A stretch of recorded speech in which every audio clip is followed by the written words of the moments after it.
राज्यातील अपुऱ्या प्रकल्पांना मान्यता कोणत्या वर्षी दिली, त्या प्रकल्पावर प्रत्यक्ष प्रतिवर्षी किती तरतूद केली गेली, तसेच भूसंपादनासाठी किती खर्च झाला, या सर्व बाबींची श्वेतपत्रिका काढून जनतेसमोर ठेवण्यास माझा पूर्ण पाठिंबा आहे। महिनोमहिनी फाईल व प्रस्ताव मंत्री कार्यालयात ठेवणे हे मला कधीच मान्य नाही।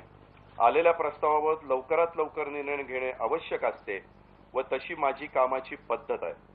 त्यामुळे जलद निर्णयाबद्दल टीकेशी मी सहमत नाही। या प्रकरणाची पूर्ण पाहणी, विलंबाची व अधिक खर्चाची कारण मीमांसा करता यावी म्हणून मी उपमुख्यमंत्रीपद व मंत्रिपदावरून मुक्त होण्याचा निर्णय घेतलेला आहे।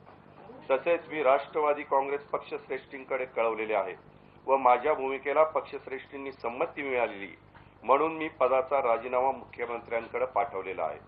महाराष्ट्रातील जनतेने, राष्ट्रवादी काँग्रेस पक्षाच्या सर्व स्तरातील कार्यकर्ते व नेत्यांनी तसेच शासकीय यंत्रणेने मला उत्तम साथ दिलेली आहे। या सर्वांचा मी मनापासून आभारी आहे।